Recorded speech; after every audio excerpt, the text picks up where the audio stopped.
আসসালামু আলাইকুম ওয়া রাহমাতুল্লাহি ওয়া বারাকাতুহু। প্রিয় দর্শক, সবাই কেমন আছেন? আশা করি ভালো আছেন।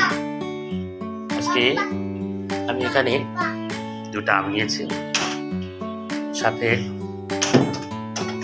কাঁচামরিচ কুচি করে নিয়েছি, আর এখানে ধনিয়া পাতা নিয়েছি, সাথে নিয়েছি লেবু, আর এখানে নিয়েছি চিনি, এখানে নিয়েছি জিরা ফাঁকি, এখানে ঠান্ডা পানি। আজকে এই গরমের দিনে আপনাদের প্রিয় প্রাণ ঠান্ডা করার একটা রেসিপি, সেটা হলো আমের শরবত, কাঁচা আমের শরবত। এটা মূলত কাঁচা আমের শরবতটা আপনি এইভাবে যখন বানিয়ে খাবেন, আপনার কাছে একটু মজা লাগবে। এমনকি ফ্রিজ স্টক থেকে অনেক সেফে থাকবেন। যাদের প্রেশার আছে কিংবা কোলেস্টেরল আছে তাদের জন্য অনেক ভালো। আপনারা এই গরমের দিন বাসায় ঠিকঠাক মতো এইভাবে আমার জুসটা বানিয়ে একবার খেয়ে দেখুন। আমি তো খেয়েছি, আপনারাও খেয়ে দেখুন। তাহলে চলুন, আমরা সব রেডি করে রেখেছি, এখন আমরা ব্লেন্ডারে যাব। আমি ব্লেন্ডারে গিয়ে আপনাদের দেখাচ্ছি কীভাবে এইভাবে এটা ঝটপট নিমিশে হয়ে যায়। তাহলে কেমন, চলেন দেখি। আমি এখানে সব উপকরণগুলো দিয়ে দিচ্ছি। আর আরেকটা কথা হলো, আমি বিট লবণ আপনাদের দেখাইনি আর লবণও দেখাইনি। তো এই বিট লবণটা এই কোম্পানিটা কিনে নেবেন, এটা অনেক ভালো। অন্য সব বিট লবণে দেখা গেছে আপনার অনেক ভালো থাকে। বিট লবণ দিচ্ছি, বিট লবণটা দিলে ভালো টেস্ট হয়।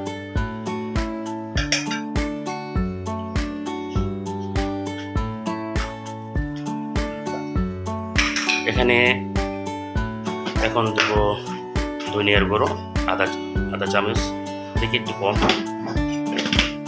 এটা জাস্ট একটু ঘাড়ানোর জন্য। লেবু রসটা পরে দিব আমরা। এখন চিনি দেওয়া হচ্ছে, পরিমাণ মতো চিনি দেবেন আপনারা, যত স্বাদ মতো আপনাদের যে যার মতো চিনি খাবেন। সাথে হালকা একটু পানি দিব এখন, যেন পর পানি মিক্স করবো। এখন হালকা একটু পানি দিয়ে আমরা ব্লেন্ডার করবো, যাতে খুব সহজেই মেশ হয়ে যায়।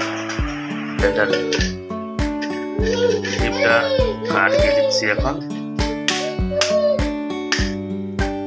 সুইচটা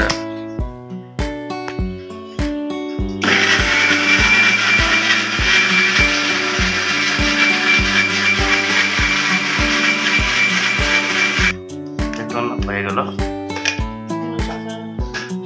এখন একটু পানি এড করবো।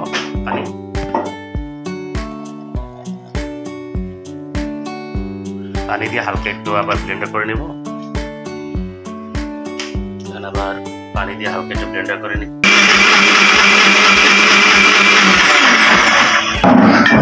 ঠান্ডা হয়ে যাবে। এখন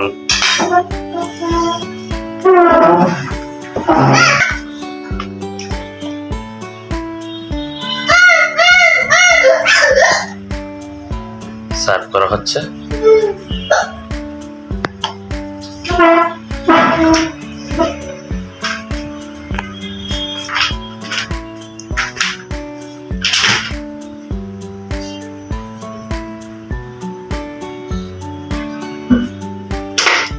এখন আমি একটু লেবু দিয়ে নিচ্ছি। লেবুটা অপশনাল, আপনি দিতেও পারেন, নাও দিতে পারেন। এ দেখুন ঝটপট হয়ে গেল এই গরমে লেবু শরবত বা জুস, যেটাই বলুন না কেন। তাই এই রেসিপিটা যদি ভালো লেগে থাকে অবশ্যই লাইক, কমেন্ট, শেয়ার করবেন। আর আমার নতুন নতুন ভিডিও পেতে চ্যানেলটিকে সাবস্ক্রাইব করে রাখবেন। তাহলে আজকের মধ্যে বিদায় নিচ্ছি। আল্লাহ হাফেজ।